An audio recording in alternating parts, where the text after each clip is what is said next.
Hello everyone, this is Anjali और स्वागत है आपका मेरे चैनल लर्न विद अंजलि में।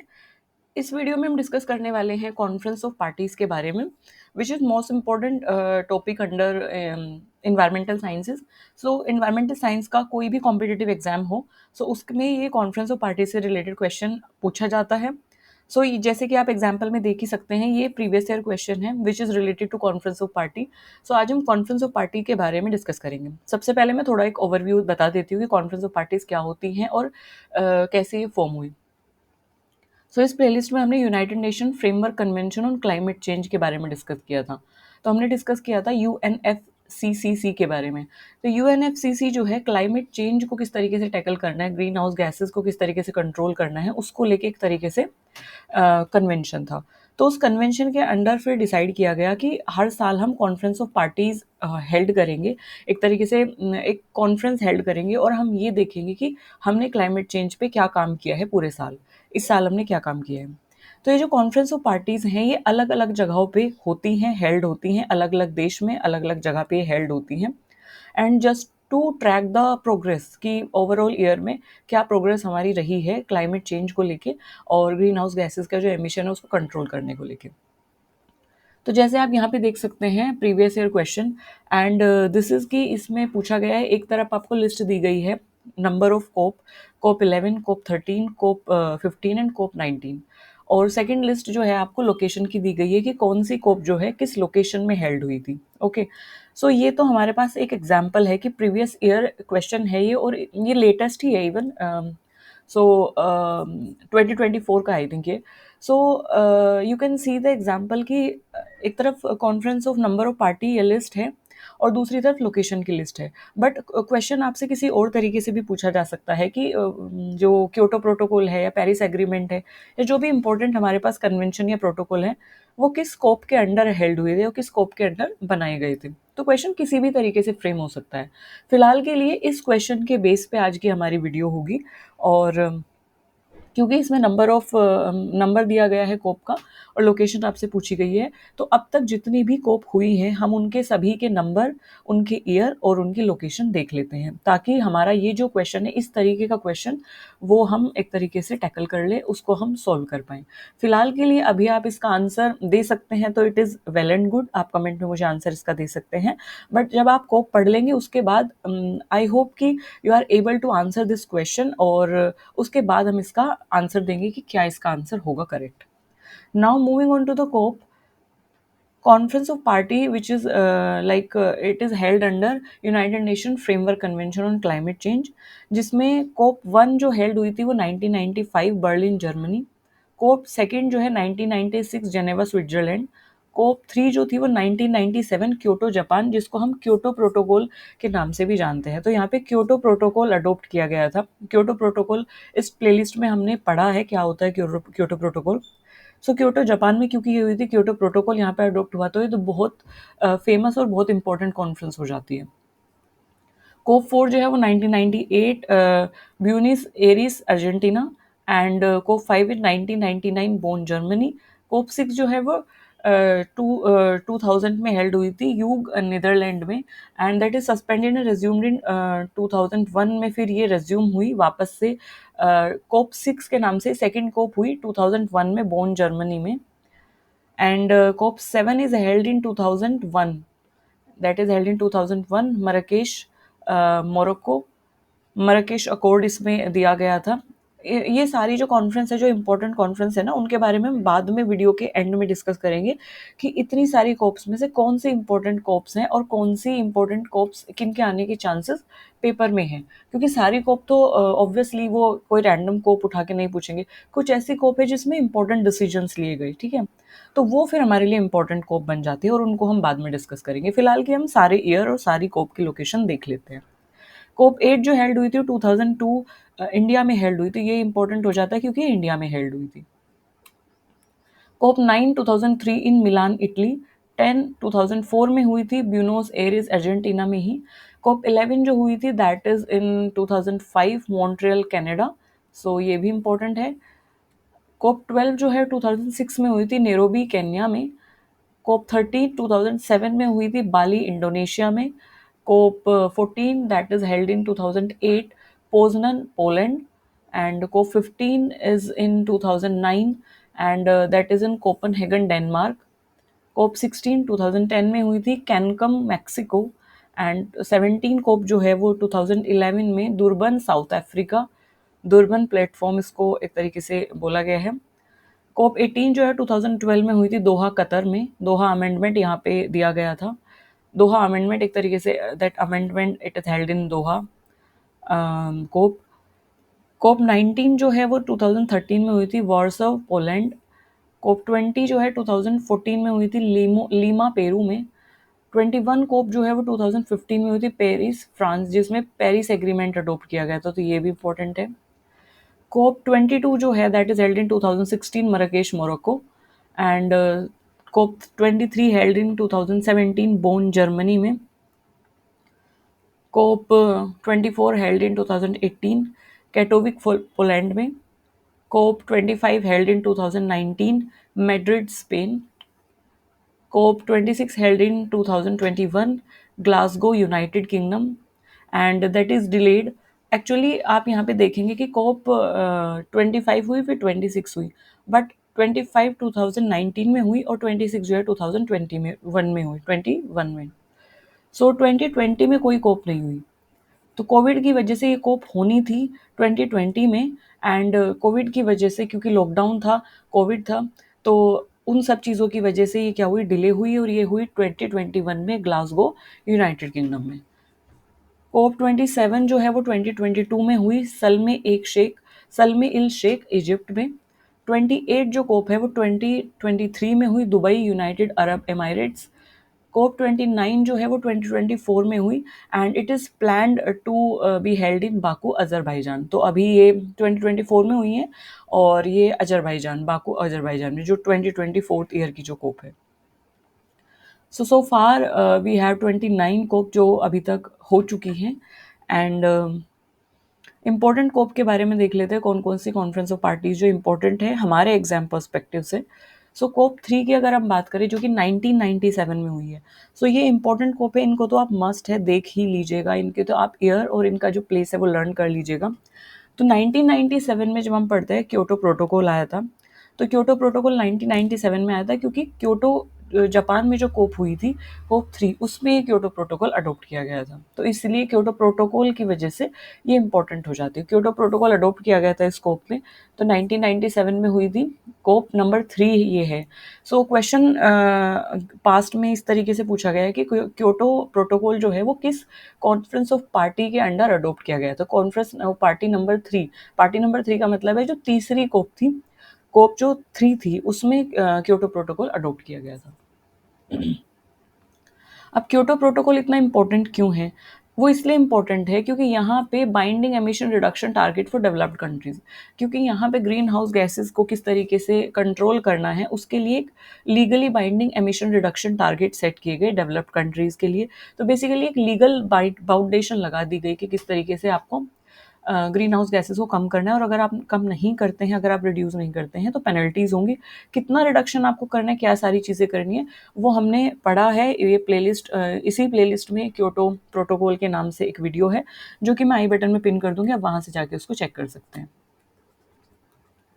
ओके, कीवर्ड जो है that is common but differentiated responsibility, CBDR, common but differentiated responsibility. मतलब जो रिस्पॉन्सिबिलिटी है वो तो एक ही रहेगी कि ग्रीन हाउस गैस एमिशन को कम करना है, बट अपने अपने जो डेवलप्ड कंट्री हैं, अंडर डेवलप्ड कंट्री है या डेवलपिंग कंट्री है, अकॉर्डिंग टू देयर स्टेटस उसको डिफरेंशिएट कर दिया गया।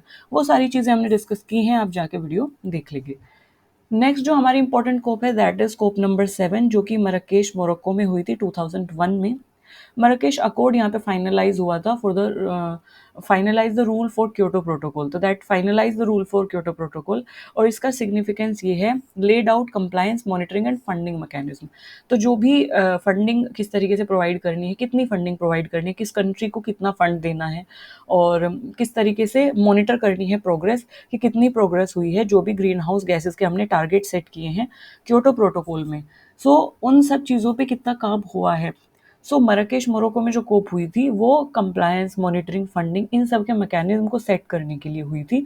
बेसिकली जो हमने क्योटो प्रोटोकॉल में रूल फाइनलाइज किए हैं, जो हमने टारगेट सेट किए हैं, वो फुलफिल हो भी रहे हैं नहीं, वो कंप्लीट हो भी रहे हैं नहीं, उन पे कितना काम हुआ है। तो monitor that target to find out the funding mechanism, वो हमने मार्राकेश मोरक्को में किया। Next we have COP number 11, जो कि हमने क्वेश्चन प्रीवियस ईयर क्वेश्चन देखा था, वहाँ पे भी कोप थी ये। सो कोप नंबर 11 हुई थी मॉन्ट्रियल कनाडा में, और ये हुई थी 2005 में। सो 2005 में ये कोप हुई थी मॉन्ट्रियल कनाडा में, और इसकी इंपॉर्टेंस ये है, this was the first COP after Kyoto protocol that came into force. Kyoto become legally binding in Feb 2005। So हुआ क्या था कि क्योटो प्रोटोकॉल जो है अडॉप्ट किया गया था 1997 में, बट क्योटो प्रोटोकॉल जो है वो फोर्स में कब आया, वो एक्शन में कब आया, वो आया 2005 में। सो ये पहली कोप है, it was the first COP after Kyoto protocol. Kyoto protocol came into force, तो जब क्योटो प्रोटोकॉल एक्शन में आ गया, तो आफ्टर कमिंग इनटू एक्शन उसके बाद जो कोप हुई वो कोप नंबर 11 थी। मतलब क्योटो प्रोटोकॉल जो कि लीगली बाइंडिंग एक तरीके से प्रोटोकॉल था, वो 2005 में एक्शन में आया। तो 2005 में ही ये कोप हुई, तो आफ्टर क्योटो प्रोटोकॉल ये पहली कोप थी, ये बताया गया है। This was the first COP after Kyoto protocol came into force. तो after coming after becoming Kyoto Protocol, when it came into action, so after that like enforcement, ये पहली कोप उसके बाद हेल्ड हुई। मेजर आउटकम इसके क्या थे? मॉन्ट्रियल एक्शन प्लान अडॉप्ट किया गया इस स्कोप में, and it launched formal discussion for post 2012 commitment. तो क्योटो प्रोटोकॉल की जो वीडियो थी हमने उसमें बात की थी, एक 2012 वाली कमिटमेंट दी गई थी। So it launched formal discussion for that post for 2012 commitment after the first phase of Kyoto Protocol। तो एक फेज कंप्लीट हो रहा था क्योटो प्रोटोकॉल का, जिसका जो टारगेट पीरियड था वो 2012 था। तो वो सारी चीज़ें, वो मेजर आउटकम, वो सारी चीज़ें इसमें डिस्कस की गई, क्योंकि after the enforcement of Kyoto protocol ये पहली कोप थी। तो जो क्योटो प्रोटोकॉल में हमने टारगेट्स रखे थे उनको एक तरीके से मॉनिटर यहाँ पे किया गया मॉन्ट्रियल, ये वाली मॉन्ट्रियल कनाडा में जो कोप हुई थी, कोप नंबर 11 इसमें। कोप नंबर 13 की अगर हम बात करें, तो ये बाली इंडोनेशिया में हुई थी 2007 में। सो इसमें बाली रोड मैप लॉन्च किया गया, एंड इसका जो गोल था, start a 2 year process to reach a building climate agreement. So to reach a sorry, start a 2 year process to reach a binding climate agreement। So climate change को लेके ही agreement जो sign हुआ है, so उसको लेके एक तरीके से हमें किस तरीके से एक रोड मैप प्रिपेयर करना है, किस तरीके से अगले 2 सालों में हमें किस तरीके से काम करना है, सो उसको लेके एक कोप थी बाली इंडोनेशिया में जो हुई थी, कोप नंबर 13। कोप नंबर 15 जो है वो कोपनहेगन डेनमार्क 2009 में हुई। इसमें कोपनहेगन अकॉर्ड दिया गया, and political non binding agreement to limit global temperature to rise below 2 degree Celsius.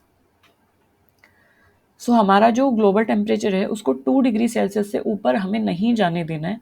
तो उसके लिए नॉन बाइंडिंग एग्रीमेंट कुछ साइन किए गए। They are like legally binding नहीं थे वो, बट स्पेसिफिकली फोकस कर रहे थे कि हमें अपने ग्लोबल टेम्परेचर को कम से कम रखना है। सिग्निफिकेंस क्या है? Big media attention, not very successful in terms of concrete outcome. हालांकि इस स्कोप के ऐसे कोई आउटकम निकल के नहीं आए, बट इसे मीडिया का अटेंशन मिला। क्योंकि मीडिया का अटेंशन इसे इसलिए मिला क्योंकि ग्लोबल जो टेम्परेचर राइज है उस पर ये बात कर रहा था, और ग्लोबल टेम्परेचर राइज की वजह से ही तो कहीं ना कहीं क्लाइमेट बढ़ रहा है और क्लाइमेट चेंज हो रहा है और टेम्परेचर राइज हो रहा है और वो ग्लेशियर्स को मेल्ट कर रहा है। तो इसे मीडिया का अटेंशन मिला, पर इसके कोई सक्सेसफुल आउटकम्स नहीं थे। कोप 17 हुई दरबन, साउथ अफ्रीका 2011 में। Durban platform for enhanced action, इसकी इंपॉर्टेंस ये थी कुछ। All the countries developed and developing agree to work toward a future binding agreement. तो आगे जो भी, मतलब इस कोप में इसका आउटकम निकल के क्या आया, जो साउथ अफ्रीका की कोप थी, इसका आउटकम निकल के ये आया कि आगे जो भी फ्यूचर में जो भी एग्रीमेंट होंगे, जो भी प्रोटोकॉल्स होंगे क्लाइमेट चेंज को लेके, ग्रीन हाउस गैसेस को कम करने को लेके, जो भी एग्रीमेंट होंगे, तो चाहे वो डेवलप्ड कंट्री हो चाहे वो डेवलपिंग कंट्री हो, सभी उस पर एग्री करेंगे काम करने के लिए। क्योंकि जब सब साथ आएंगे, जब सब साथ मिलके काम करेंगे और सिंसियरली काम करेंगे, तभी हम एक टारगेट को अचीव कर सकते हैं। तो इसका गोल यही था कि जो डेवलप्ड कंट्रीज़ है, जो भी डेवलपिंग कंट्रीज़ है, मतलब सारी जो कंट्रीज़ हैं, they agree to work toward a future binding agreement. तो सभी, इसका गोल यही था कि सभी ने एग्री किया कि जो भी आगे आने वाले एग्रीमेंट होंगे उन पे हम सब साथ मिलकर काम करेंगे। Next we have COP number 19 जो कि 2013 वार्सो पोलैंड में हुई थी। इसकी इंपॉर्टेंस ये है, it initiate the वार्सो international mechanism for loss and damage and it focus on climate related loss and damage. तो क्लाइमेट चेंज की वजह से जो लॉस हो रहे हैं, जो डैमेज हो रहे हैं वल्नरेबल कंट्री में, जैसे कि कुछ स्मॉल आइलैंड नेशन है, कुछ ऐसे कंट्रीज हैं जो कि आइलैंड हैं या पेनिनसुला हैं, मतलब 3 जगह से पानी से घिरे हैं, आइलैंड है जो चारों जगह से पानी से घिरे हैं। तो क्लाइमेट चेंज की वजह से उन कंट्रीज को क्या लॉस हो रहा है, क्या डैमेज हो रहा है। तो होता क्या है कि आइलैंड वाले जो कंट्री बड़े छोटे कंट्रीज हैं, मान लीजिए चारों तरफ से पानी से घिरे हैं, क्लाइमेट चेंज होगा, ग्लेशियर्स मेल्ट होंगे, सी लेवल राइज होगा और वो कंट्रीज कहीं ना कहीं डैमेज होगा वहाँ पे क्योंकि उनकी लैंड जो है वो कहीं ना कहीं पानी से कवर हो जाएगी, सबमर्ज्ड हो जाएगी, बाढ़ आना शुरू हो जाएगी वहाँ पे। सो क्लाइमेट रिलेटेड जो भी लॉस हैं, जैसे कि अभी उत्तराखंड में ग्लेशियर लेक आउटबर्स्ट हुआ था, glacier glacier lake outburst, GLO। सो ग्लेशियर जब मेल्ट हुआ तो उसकी वजह से लेक का जो स्तर है वो बढ़ गया और चारों तरफ पानी ही पानी फैल गया, बाढ़ वाली सिचुएशन क्रिएट हो गई। तो मेरा कहने का मतलब है कि जो क्लाइमेट चेंज से रिलेटेड जो भी लॉस और डैमेज है वल्नरेबल कंट्रीज को, सो इसका specific focus loss and damage पे था। It discussed REDD plus mechanism, मतलब reducing emission for deforestation and forest degradation. So deforestation और फॉरेस्ट डिग्रेडेशन से जब ये फॉरेस्ट डिग्रेडेशन होता है, जब डिफॉरेस्टेशन होता है, तो इनके होने से जो एमिशन होता है, जो एक तरीके से जब फॉरेस्ट डैमेज होता है या वाइल्ड फायर आते हैं, तो एमिशन कहाँ पे होगा, एमिशन तो क्लाइमेट में होगा। और जो वहाँ से कार्बन डाइऑक्साइड रिलीज होती है, जो भी ग्रीन हाउस गैसेज रिलीज हो रही हैं, तो वो कहीं ना कहीं क्लाइमेट चेंज को ट्रिगर करती है। तो यहाँ पे REDD प्लस मैकेनिज्म यानी reducing emission from deforestation for degradation, तो वो एमिशन को किस तरीके से रिड्यूस करना है उसके बारे में यहाँ स्कोप में डिस्कस किया गया था। COP 21 भी इम्पोर्टेंट है, बहुत इंपॉर्टेंट है, जो कि पेरिस फ्रांस में हुई थी 2015 में। सो ये COP 21 है, यानी कि पेरिस एग्रीमेंट यहाँ पे अडोप्ट किया गया था। सो जिस तरीके से क्योटो प्रोटोकॉल अडोप्ट किया गया था, उसी तरीके से COP 21 में पेरिस एग्रीमेंट अडोप्ट किया गया था, पेरिस एग्रीमेंट हुआ था। सो अगर पेरिस एग्रीमेंट कब अडोप्ट किया गया था, किस स्कोप में किया गया था, तो आप बोलेंगे COP नंबर 21। अगर क्योटो प्रोटोकॉल का पूछते हैं तो आप बोलेंगे COP नंबर 3। ठीक है, बिकॉज क्योटो प्रोटोकॉल जो है वो COP नंबर 3 में अडोप्ट किया गया था। So you have to answer like that. अब पेरिस एग्रीमेंट वाली जो कोप थी, इसमें क्या कहता है कि ग्लोबल वार्मिंग का जो टेम्परेचर है उसको हमें रखना है, मतलब इट मस्ट कि उसे हमें रखना है 2 डिग्री सेल्सियस से नीचे, प्रिफरेबली हम उसे 1.5 तक रखना है, मतलब सेफर साइड के लिए हम 1.5 लेके चलते हैं, बट 2 डिग्री सेल्सियस तक हम उसे 2 डिग्री सेल्सियस से उसे नीचे रखना है ग्लोबल टेम्परेचर को। और मैक्सिमम मैक्सिमम हम टारगेट लेके चलते हैं 1.5, इससे ऊपर नहीं होना चाहिए सेफर साइड रखने के लिए। Active in negotiations, part of International Solar Alliance। And India का रोल क्या था इसमें, इंडिया का रोल ये था कि इंडिया ने एक्टिवली पेरिस एग्रीमेंट को जो है साइन किया, उसको रेटिफाई किया, इसको एक्सेप्ट किया। और हमारा जो एक तरीके से रिजल्ट था, हमने क्या दिया कि इंटरनेशनल सोलर अलायंस हमने साइन की। और रीन्यूएबल एनर्जी जो है, सन की जो एनर्जी है, रीन्यूएबल एनर्जी से ज़्यादा किस तरीके से हम एनर्जी का प्रोडक्शन कर सकते हैं और किस तरीके से फॉसिल फ्यूल को कम कर सकते हैं, उन चीज़ों पे हमने ध्यान दिया। तो इंडिया का रोल इसमें ये था। COP नंबर 26 जो है वो ग्लासगो यूके में हुई थी 2021 में। ग्लासगो क्लाइमेट पैक्ट यहाँ पे अडॉप्ट किया गया और इसका फोकस ये था कि net zero target, phasing down coal, climate finance, मतलब कि कोल को क्या करना, फेज डाउन करना, उसको कम करना, उसको बंद करना, उसका रीन्यूएबल जो सोर्सेज है उन पे रिलाई करना है एनर्जी के लिए। नॉन रीन्यूएबल जैसे कि कोयला है उसको क्या करना है, कट डाउन करना है, फेज डाउन करना है। और हमारा जो टारगेट रहना चाहिए वो कार्बन एमिशन का जीरो टारगेट रहना चाहिए, नेट जीरो। मतलब नेट जीरो का मेरा मतलब है जितनी कार्बन आप एमिट कर रहे हैं उतना कार्बन क्या हो, कंज्यूम भी हो या एब्सॉर्ब भी हो। ठीक है, तो नेट जीरो मतलब ये है, मतलब कि जितना आप प्रोड्यूस कर रहे हैं उतना ही उसको एक तरीके से वो एब्जॉर्ब भी होना चाहिए, एक तरीके से वो सीक्वेस्टर भी होना चाहिए। कहने का मतलब है कि अगर ओवरऑल देखा जाए तो वो जीरो होना चाहिए। तो नेट जीरो टारगेट इसका मेन फोकस था, क्योंकि कार्बन एमिशन को हम कंप्लीटली बंद नहीं कर सकते, रोक नहीं सकते, बट जो एमिशन हो रहा है उसकी हम भरपाई कर सकते हैं। जैसे फॉरेस्टेशन के थ्रू, रिफॉरेस्टेशन के थ्रू, और लाइक वेटलैंड बना के, वेटलैंड को सेव करके, there are number of things. India pledge net zero by 2070 year. तो इंडिया का क्या कंट्रीब्यूशन था? तो इंडिया ने ये प्लेज लिया कि वो नेट ज़ीरो जो कंट्रीब्यूशन है, नेट ज़ीरो जो टारगेट है, उसको अपने देश में वो 2070 तक क्या कर सकते हैं, उसको कंप्लीट कर लेंगे वो 2070 तक, 2070 तक। कोप नंबर 27 जो है वो शर्म एल शेख इजिप्ट में हुई थी 2022 में। एंड इसकी इंपॉर्टेंस क्या थी? Loss and damage fund discussed for the first time for climate vulnerable countries. तो जो लॉस एंड डैमेज फंड था, मतलब अब जिन कंट्रीज को जैसे कि हमने ऊपर वाली जो कोप पढ़ी थी जिसमें लॉस एंड डैमेज के बारे में डिस्कस किया था, जो कि कोप नंबर 19 थी, वार्सो पोलैंड में जो हुई थी। सो यहाँ पे इसका जो फोकस था कि climate related loss and damage यहाँ पे डिस्कशन हुआ, ठीक है। और हमारी जो 27 कोप थी उसमें एक्चुअली इस पे डिस्कस के बाद कुछ आउटकम निकले, और आउटकम में ये निकला कि कुछ फंड प्रोवाइड किया जाएगा क्लाइमेट चेंज से जो भी कंट्रीज वल्नरेबल सिचुएशन में है, जो भी थ्रेटन्ड कंट्रीज हैं, उनको कुछ फंड प्रोवाइड होगा ताकि वो अपने लेवल पे चीज़ों को ठीक कर सकें और क्लाइमेट चेंज को कम कर सकें। तो loss and damage fund discussed for the first time for climate vulnerable countries, it is discussed in 2020 in Egypt, COP number 27। COP number 28 we have in Dubai UAE में 2023 में ये हुई थी। इसकी इम्पोर्टेंस ये थी, first ever global stock take for climate progress, और focus इसका था कि रीन्यूएबल एनर्जी ट्रिपलिंग करनी है, मतलब रीन्यूएबल एनर्जी को ट्रिपल करना है, उसको बढ़ाना है। और फोसिल फ्यूल ट्रांजिशन फंडिंग है, वो फोसिल फ्यूल को क्या करना है, बर्निंग को कम करना है, उसको कहीं ना कहीं डाउन करना है, और उतना ही हमें रीन्यूएबल एनर्जी सोर्सेज को, क्लीन एनर्जी सोर्सेज को क्या करना है, इंक्रीज करना है। और उसके लिए जो फंडिंग की ज़रूरत है, उसके लिए जो फंडिंग कम पड़ रही है, या जो लोगों को या कंट्रीज़ को रीन्यूएबल एनर्जी पे स्विच करने के लिए जो भी फंडिंग चाहिए, उसके बारे में यहाँ पर डिस्कशन हुआ था, to reduce the funding gap. Okay, so these are some important COP, जिसमें इम्पोर्टेंट क्या है वो भी हमने डिस्कस किया है। सो पास्ट में क्वेश्चन कोप नंबर 3 यानी कि क्योटो से पूछा गया है, और कोप नंबर 21 यानी पेरिस से पूछा गया है।